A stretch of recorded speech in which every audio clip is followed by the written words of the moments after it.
புளிச்ச கீரைக்கு தண்ணி வந்து முதல்ல பாயில் பண்ணிக்கலாம். புளிச்ச கீரை வந்து கடைய போகிறோம்னாக்கி அதுக்கு தண்ணி பாயில் பண்ணிக்கலாம். தண்ணி நல்லா கொதிக்குது. இப்போ கீரையை அலசிட்டு போட்டுக்கோங்க.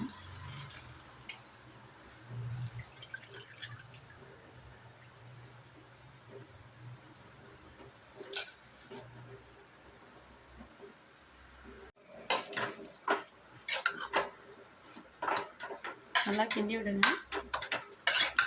ஒரு 6 மினிட்ஸ் 7 மினிட்ஸ் நல்லா வேகட்டும்.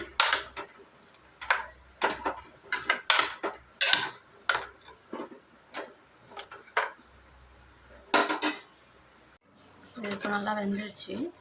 வெந்தது அடுப்பு ஆஃப் பண்ணிவிடுங்க. அடுப்பு ஆஃப் பண்ணிட்டு வடிகட்டிட்டு ஆற வச்சுருங்க.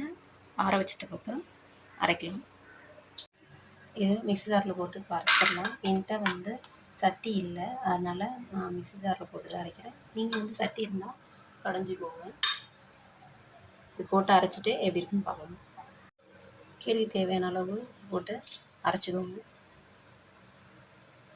ஒரு பேன் வச்சு ஆனில் ஹீட் பண்ணிவிட்டு இது வந்து கீரைக்கு தாளிப்பு கொடுத்துக்கலாம். ஆயில் விட்டுக்கலாம். பேன் ஹீட் ஆகிடுச்சு. கடலை எண்ணெய் யூஸ் பண்ணுங்கள், டேஸ்ட் சூப்பராக இருக்கும்.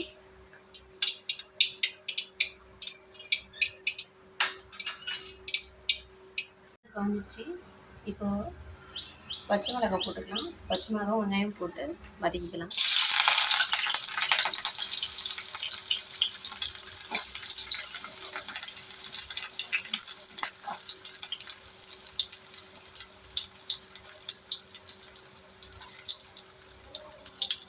இது நல்லா ரோஸ்ட் ஆகட்டும்.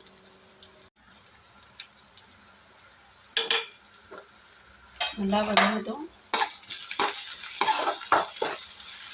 கொஞ்ச நேரம் வதங்கணும்.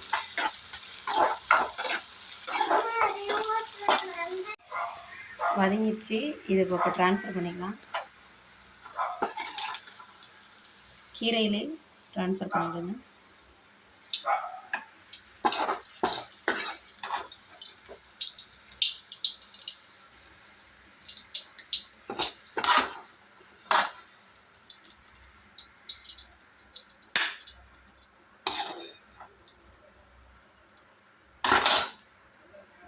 ஆயில் காஞ்சதும் கடுகு தாளிப்பு கொடுத்துக்கலாம். அதில் கொஞ்சம் எக்ஸ்ட்ரா ஆயில் இருந்துச்சு, இன்னும் கொஞ்சம் எக்ஸ்ட்ரா ஆயில் ஊற்றிக்கோங்க. ஊற்றிட்டு கடுகு தாளிப்பு கொடுத்துக்கோங்க. வரமிளகாய் 4 போட்டுக்கோங்க. 2 கிள்ளி 4-5 ஆறு போட்டுக்கோங்க. இதை இப்போ திருப்பியும் இதுக்கு ட்ரான்ஸ்ஃபர் பண்ணிக்கலாம். கீரைக்கு ட்ரான்ஸ்ஃபர் பண்ணிக்கலாம். அவ்வளோதான், கீரை வந்து ரெடி ஆயிடுச்சு. நல்லா ஆயில் கொஞ்சம் எக்ஸ்ட்ரா இருந்தால் தான் கீரை சாப்பிட்றதுக்கு நல்லாயிருக்கும். அந்த மாதிரி பண்ணிக்கோங்க.